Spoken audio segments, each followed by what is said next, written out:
Nadie estaba preparado para lo que ocurrió esa noche en televisión nacional. Un ícono intocable, un joven incómodo, y millones de testigos en silencio.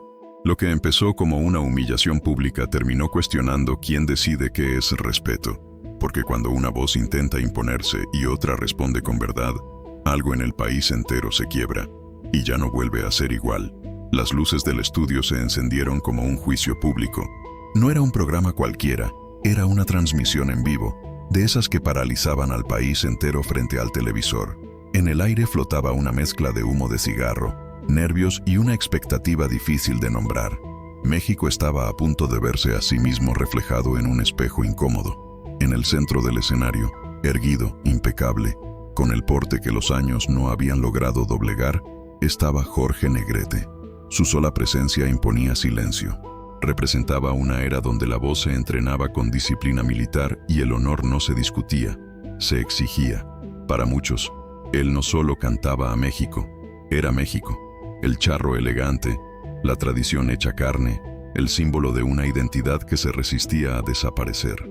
A unos metros de distancia, bajo una luz menos generosa, esperaba Juan Gabriel, joven aún, nervioso pero firme. No vestía como dictaban los manuales no escritos del respeto artístico.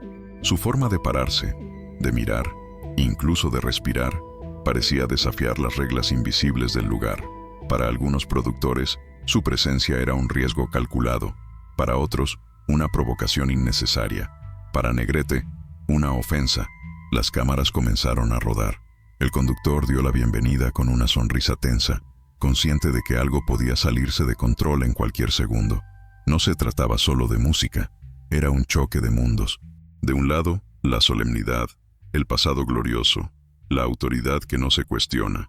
Del otro, la emoción desnuda, la voz quebrada que canta lo que duele, lo que ama, lo que no encaja.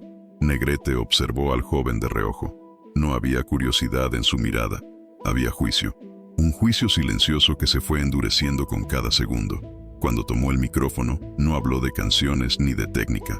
Habló de respeto, de valores, de lo que según él estaba perdiendo la música mexicana. Sus palabras eran elegantes pero afiladas. No mencionó nombres, aunque todos supieron a quién se refería. El estudio se congeló. Juan Gabriel sintió el golpe, directo al pecho. No era la primera vez que lo miraban como a un intruso, pero nunca había sido así, frente a millones, con la autoridad máxima del pasado señalándolo sin tocarlo. Trató de respirar hondo. Sabía que cualquier reacción impulsiva lo condenaría para siempre. El público en las gradas se removió inquieto. Algunos asentían con Negrete, otros miraban a Juan Gabriel con compasión. Nadie sabía qué iba a pasar. Solo una cosa era segura. Esa noche no terminaría como había empezado. Y mientras las luces seguían ardiendo y las cámaras no parpadeaban, México entero contenía el aliento, sin saber que estaba a punto de presenciar algo más grande que una humillación, algo que marcaría el principio de un cambio imposible de detener. El conductor intentó recuperar el control con una broma pequeña, tímida, como quien lanza un vaso de agua a un incendio. Sonrió hacia las cámaras, presentó al siguiente bloque del programa, mencionó la grandeza de nuestra música, pero el aire ya no era de espectáculo, era de duelo. Negrete no esperó una invitación formal. Su manera de moverse era la de un hombre que no se siente invitado, se siente dueño. Tomó el micrófono con naturalidad y caminó un par de pasos, lo suficiente para que su sombra alcanzara a Juan Gabriel desde el ángulo de la luz. No lo miró de frente al principio, miró al público, miró a México. La música, dijo con esa voz que parecía venir de un teatro antiguo, no es solo cantar, es representar una nación. Es disciplina, es decencia. La palabra decencia quedó colgando como una acusación sin apellido. El silencio del estudio hizo el resto. Juan Gabriel sintió que esa palabra le cerraba la garganta, como si alguien le hubiese apretado el nudo de la corbata que ni siquiera llevaba. El conductor carraspeó, nervioso. Maestro, qué honor, y qué gusto tener también aquí a un joven talento que... Negrete levantó la mano, sin violencia, pero con autoridad absoluta. No me malinterpretes, dijo, y ahora sí giró hacia Juan Gabriel. Yo no estoy en contra de los jóvenes, estoy en contra de lo que nos quieren vender como arte. Hubo un murmullo en las gradas. Una cámara hizo un acercamiento involuntario al rostro de Juan Gabriel. El director de piso debió gritar «¡Corten!» en su cabeza, pero era en vivo. No había salvación. Juan Gabriel apretó la mandíbula. Tenía las manos frías. Su instinto le pedía responder, defenderse, gritar, pero también sabía algo. En esa clase de escenario, el que pierde la calma, pierde la vida pública. Y Negrete lo sabía. El charro continuó, con esa ironía educada que hiere más que un insulto directo. Porque una cosa es tener sentimiento, y otra muy distinta es exhibirse. Hacer de lo íntimo un show, hacer de lo raro una bandera. La palabra raro no se dijo como insulto común, se dijo como sentencia. Y lo más cruel fue que Negrete no levantó la voz. No lo necesitaba. La voz del país ya estaba de su lado, al menos en ese instante. Juan Gabriel tragó saliva. El público lo miraba como se mira a alguien que está a punto de caer. Algunos con expectativa, otros con morbo, otros con una tristeza silenciosa. Desde la cabina, un productor se llevó la mano a la frente. Aquel no era el guión. Aquello era peligro. El conductor intentó interrumpir de nuevo. «Maestro, claro, pero el público también». «El público aprende lo que se le enseña», cortó Negrete sin perder la compostura. «Y si lo que se le enseña es espectáculo sin dignidad, entonces no nos quejemos cuando la nación se nos deshace entre las manos». Las últimas palabras fueron como una ovación invisible. En la primera fila, un hombre mayor aplaudió sin darse cuenta. Otros lo siguieron, confundidos, casi por reflejo. Era la fuerza de una figura histórica. Era el peso de una época entera aplaudiéndose a sí misma. Juan Gabriel sintió el golpe final, el aplauso. No fue un aplauso de alegría, fue un aplauso de veredicto. Miró hacia el piso un segundo, solo un segundo. Lo suficiente para que México creyera que estaba vencido. Lo suficiente para que Negrete, por primera vez, sonriera con la certeza de quien cree haber ganado. Pero entonces, Juan Gabriel levantó la vista, no con rabia, con algo peor para un hombre como Negrete, con serenidad. Y en esa calma, el estudio empezó a intuir que el joven no estaba buscando pelear con puños, sino con lo único que tenía y que nadie podía arrebatarle, su verdad. Negrete dio un paso atrás, como si ya hubiera terminado. «A ver, muchacho», dijo, casi con diversión, «sorpréndenos». La frase fue lanzada como trampa, como burla, como desafío público. Las cámaras se acercaron, la respiración del país se detuvo, y Juan Gabriel, con la garganta ardiendo pero el rostro firme, sostuvo el micrófono con ambas manos, como quien sostiene el corazón para que no se le caiga frente a todos. El estudio quedó suspendido en un silencio espeso, casi físico. Juan Gabriel no habló de inmediato. Ese segundo de espera, eterno para la televisión, incomodó a todos. En la cabina, el director hizo un gesto desesperado, pero nadie se atrevió a intervenir. Algo estaba ocurriendo que no podía cortarse. Juan Gabriel inhaló lento. No miró a Negrete, miró al público, a las primeras filas, a los rostros cansados, a los ojos que ya habían decidido por él sin conocerlo. Luego bajó la vista un instante, no por vergüenza, sino para ordenar el temblor que le recorría el pecho. Cuando levantó el micrófono, su voz no salió fuerte, salió honesta. «Yo no estudié música como muchos aquí», dijo. «No aprendí a cantar en teatros grandes ni con maestros famosos». Negrete ladeó la cabeza, con una media sonrisa que anticipaba el golpe final. Para él, aquello ya era una confesión de derrota. «Aprendí cantando donde podía», continuó Juan Gabriel, «en lugares donde nadie aplaudía, donde la gente no te escucha si no le duele lo mismo que a ti». El murmullo del público se apagó poco a poco. Algo en ese tono, sin desafío, sin ironía, empezó a desarmar la sala. Juan Gabriel no se estaba defendiendo, estaba contando. «Yo no represento a todo México», añadió. «Eso sería una mentira, pero represento a los que nunca fueron invitados a este escenario, a los que cantan bajito para no molestar, a los que sienten vergüenza de sentir». Por primera vez, Negrete frunció el ceño. No esperaba eso, esperaba una respuesta impulsiva, una provocación juvenil, no una herida abierta mostrada sin rencor. Juan Gabriel respiró hondo. Sus manos dejaron de temblar. «Usted habla de decencia», dijo, ahora sí mirándolo a los ojos. «Yo no sé mucho de eso, pero sí sé que no hay nada indecente en cantar lo que uno es». El golpe no fue la frase, fue el tono. No había ataque, no había resentimiento, Solo una certeza tranquila, imposible de aplastar sin quedar como verdugo. Las cámaras captaron algo que nadie había visto antes. Negrete parpadeó varias veces. No retrocedió, pero tampoco avanzó. El aplauso fácil ya no estaba de su lado. El estudio no sabía a quién pertenecer. Juan Gabriel continuó, con una calma que parecía recién descubierta por él mismo. Si eso es raro, entonces lo soy, y no me avergüenza. No levantó la voz, no pidió permiso, no pidió perdón. El público empezó a reaccionar de una manera distinta. No aplausos todavía. Primero fue un silencio respetuoso. Luego, alguien en el fondo asintió lentamente. Una mujer se llevó la mano al pecho. Un joven apretó los labios, como conteniendo algo. Negrete intentó intervenir. La música no es terapia, dijo, algo más seco. Pero la frase cayó al vacío. Ya no tenía el peso de antes. Algo se había movido. No en el escenario, sino en la percepción colectiva. Juan Gabriel no respondió de inmediato. Se permitió una pausa más. Luego dijo, tal vez no, pero a muchos nos salvó la vida. Esa fue la reviravolta. No hubo música aún, no hubo canto, pero el estudio entendió que el combate ya no era técnico ni estético, era humano, y en ese terreno las reglas eran otras. El conductor con la voz quebrada intervino apenas. Juan, ¿te gustaría cantar algo? La pregunta no estaba en el guión, nació del momento. Juan Gabriel cerró los ojos un segundo, asintió.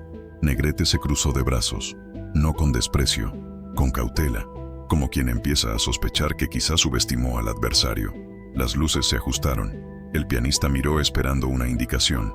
Juan Gabriel se acercó un paso al centro del escenario, no como reto, como entrega.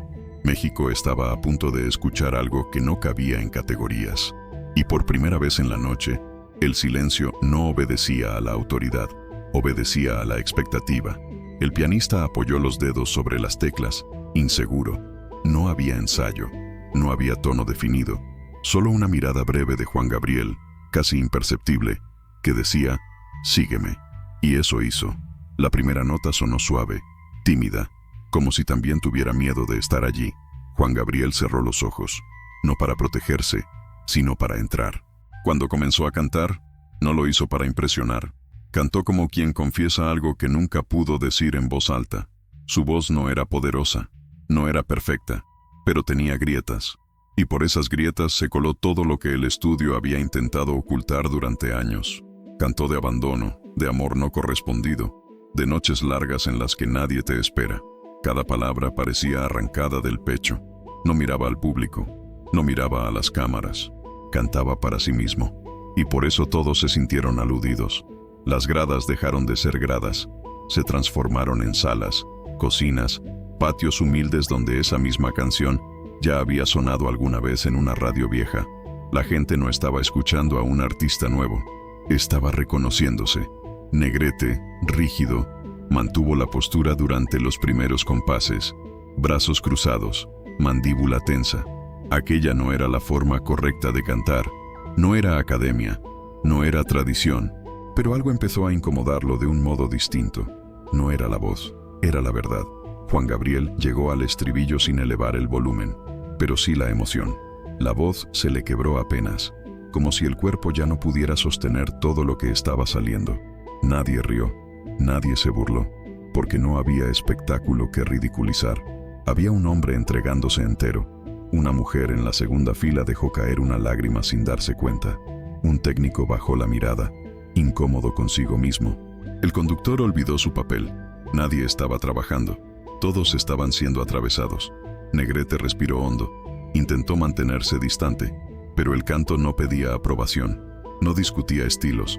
No pedía entrar por la puerta grande. Simplemente existía. Y eso era lo más desafiante. Cuando la canción terminó, no hubo aplauso inmediato. Hubo algo más raro en televisión. Silencio sincero. Un silencio que no juzga, que procesa. Juan Gabriel abrió los ojos lentamente. Por un segundo pareció perdido, como si no recordara dónde estaba. Entonces, un aplauso aislado surgió desde el fondo. Luego otro, y otro más. No fue una ovación explosiva. Fue una ola que creció sin permiso, hasta llenar el estudio.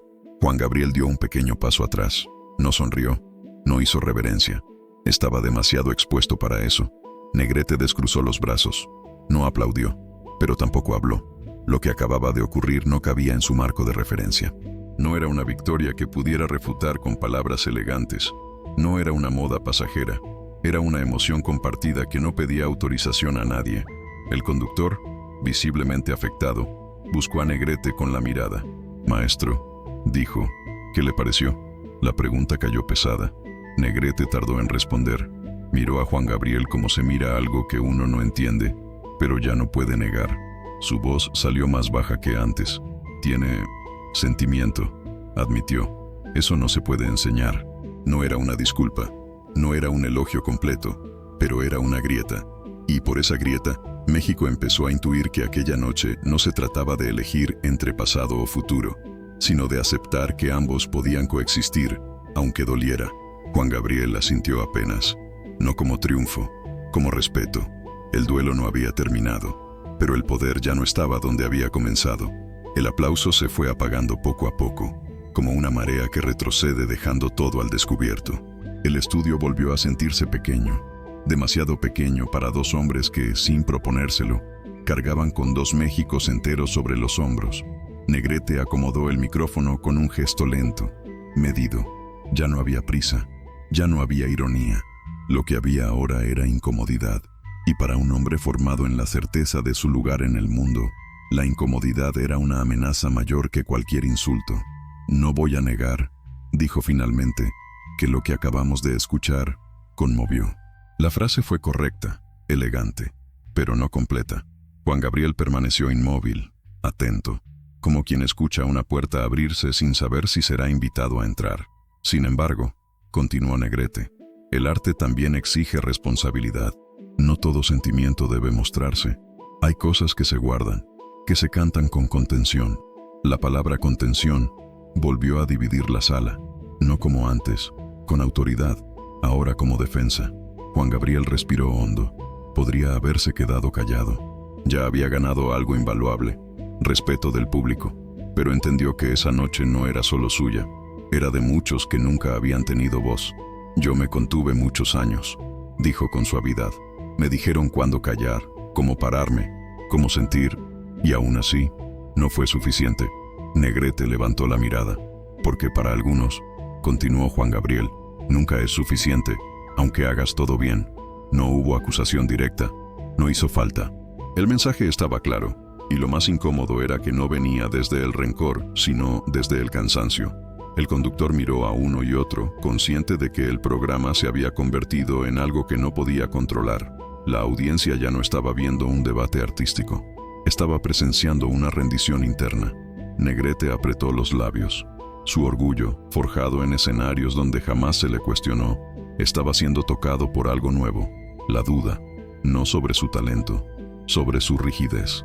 «La tradición», dijo, «se defiende para que no se pierda».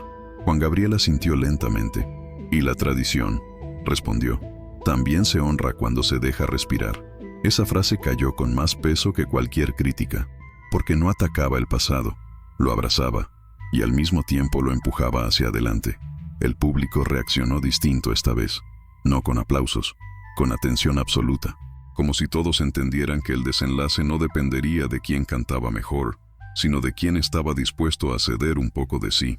Negrete bajó la mirada un segundo, un gesto mínimo, pero suficiente para que las cámaras lo captaran, para que millones lo vieran. Era un hombre acostumbrado a cerrar debates con una frase final. Aquella noche no la tenía. «Tal vez», murmuró, «el país está cambiando más rápido de lo que yo creí». Juan Gabriel no sonrió, no celebró, porque sabía que ese reconocimiento costaba, y que no todos los orgullos sobreviven al cambio. «México siempre cambia», dijo. «Lo que no cambia es lo que sentimos cuando una canción nos entiende». Negrete levantó la vista, por primera vez en la noche, no como juez, como oyente. El estudio permaneció en silencio. No había nada más que agregar. El conflicto ya no era externo, vivía dentro de Negrete. Y cuando un hombre se enfrenta a sí mismo frente a todo un país, no hay victoria fácil, solo decisiones. El conductor miró el reloj. El programa estaba fuera de tiempo, pero nadie en la producción se atrevió a cortar. Algo más fuerte que la parrilla televisiva estaba sosteniendo la transmisión, la intuición de que el país necesitaba ver el final de aquello. Negrete dio un paso al frente. No fue teatral, Fue torpe, casi humano. Ajustó el nudo de la corbata como quien busca aire antes de decir algo difícil. Durante décadas, su voz había llenado teatros. Esa noche le costaba salir. Cuando yo empecé, dijo, también me dijeron que no encajaba. El murmullo fue inmediato. Nadie esperaba esa confesión. Juan Gabriel levantó la vista, sorprendido. Me dijeron que mi voz era demasiado dura, que mi carácter era excesivo, que debía aprender a cantar de cierta manera, o desaparecer. Negrete hizo una pausa. No miró al público. Miró al piso del escenario, como si allí estuvieran guardados los recuerdos que nunca se permitió revisar. Yo elegí resistir, continuó, defender una forma. Y funcionó. Me dio un lugar, me dio respeto. Levantó la cabeza. Sus ojos ya no tenían dureza, tenían cansancio, pero también me encerró. La frase cayó como un eco largo. Juan Gabriel sintió un nudo en el pecho. No era una disculpa formal, era algo más raro, una rendición parcial. Negrete giró hacia él. Tal vez confundí decencia con miedo. Dijo, miedo a que lo nuevo me dejara atrás. El estudio entero contuvo el aliento. No había música, no había aplausos. Solo un hombre desmontando su armadura frente a millones. Juan Gabriel dio un paso al frente también, no para invadir el espacio, para acortarlo. A mí me dijeron lo mismo, respondió, que si no cambiaba, nadie me escucharía. Negrete lo miró con atención genuina. Ya no había jerarquía, había espejo. Y aún así, continuó Juan Gabriel, aquí estamos. Negrete asintió lentamente. Luego hizo algo que nadie esperaba. Extendió la mano. No fue un gesto grandilocuente, fue simple, directo, un puente tendido en silencio. Juan Gabriel dudó apenas un segundo, lo suficiente para entender el peso de ese instante. Luego tomó la mano. El apretón fue firme, breve, sincero. El público reaccionó con un suspiro colectivo antes del aplauso, un aplauso distinto a todos los anteriores. No celebraba talento, celebraba humanidad. Negrete soltó la mano primero. No entiendo todo lo que representas, admitió, pero entiendo que lo haces con verdad. Juan Gabriel asintió. Eso basta, respondió. Las cámaras captaron el momento desde todos los ángulos. Al día siguiente, se hablaría del gesto, de la mano extendida, de la noche en que dos épocas dejaron de pelear, aunque fuera por un instante. El conductor, con la voz quebrada, cerró el segmento. Esta noche, México se escuchó a sí mismo. Las luces comenzaron a bajar. El programa terminó sin música de salida. No hacía falta. Detrás del escenario, técnicos y productores se miraban en silencio, conscientes de haber sido testigos de algo irrepetible. Negrete caminó hacia la salida con paso lento. Juan Gabriel se quedó unos segundos más, respirando, como si acabara de cruzar un incendio. Ambos sabían que al día siguiente habría críticas, titulares, opiniones encontradas, pero esa noche, el orgullo había cedido lo suficiente para que el respeto pudiera entrar. Y eso, en un país dividido entre pasado y futuro, era un acto profundamente revolucionario. El estudio quedó vacío en cuestión de minutos. Las luces se apagaron una a una, como si también ellas necesitaran descansar después de haber sido testigos de algo que no estaba previsto en ningún guión. Afuera, la ciudad seguía su ritmo, ajena aún a lo que acababa de ocurrir frente a millones de pantallas. En el pasillo lateral, Negrete se detuvo antes de salir. Escuchó el eco lejano de pasos, el murmullo del equipo desmontando cables, el silencio posterior a una batalla que no dejó heridos visibles. Por primera vez en muchos años, no sintió la urgencia de irse rápido. Algo había cambiado dentro de él, aunque todavía no supiera nombrarlo. Juan Gabriel apareció a unos metros, con la chaqueta colgada del hombro. No parecía eufórico, tampoco vencido. Parecía liviano, como si hubiera soltado un peso que cargaba desde hacía demasiado tiempo. Se miraron, sin cámaras, sin público, sin México observándolos. Cantaste con valor, dijo Negrete con una voz distinta, menos grave. Eso no se aprende. Juan Gabriel inclinó la cabeza en señal de respeto. Usted habló con honestidad, respondió. Eso tampoco es fácil. No hubo más palabras. No hacían falta. A veces, la verdadera reconciliación no se sella con discursos, sino con silencios compartidos. Negrete fue el primero en irse. Caminó despacio, consciente de que al día siguiente algunos lo llamarían blando, otros valiente, otros traidor a su propia imagen. Por primera vez, esas etiquetas no lo paralizaron. Entendió que el respeto que no evoluciona termina convirtiéndose en miedo. Juan Gabriel salió después. Afuera, un pequeño grupo de personas lo esperaba. No gritaron, no pidieron autógrafos, solo lo miraron con una mezcla de gratitud y reconocimiento. Él sonrió, tímido, como siempre. Sabía que aquella noche no lo había convertido en vencedor de nada, pero sí en portavoz de muchos. A la mañana siguiente, los periódicos hablaron de polémica, de choque, de tensión generacional. Algunos titulares celebraron el gesto, otros lo minimizaron, pero en las casas, en las radios encendidas temprano, en los comentarios a media voz, algo se había instalado, una conversación nueva, no sobre quién cantaba mejor, sino sobre quién tenía derecho a ser escuchado. Con el tiempo, aquella transmisión se volvió referencia, no por la discusión, por el instante en que el poder dejó de imponerse y se permitió escuchar, por el momento en que el pasado entendió que no se honra cerrando puertas, sino dejando pasar aire. México no cambió de un día para otro, pero esa noche aprendió algo esencial, que la tradición no muere cuando dialoga, y que la verdad, cuando se canta sin permiso, encuentra su lugar aunque nadie se lo ofrezca. Esa noche, frente a millones, no se enfrentaron dos cantantes, se enfrentaron dos maneras de entender el respeto. Cuando el orgullo habló primero y la verdad respondió cantando, México descubrió que incluso las voces más poderosas pueden aprender a escuchar.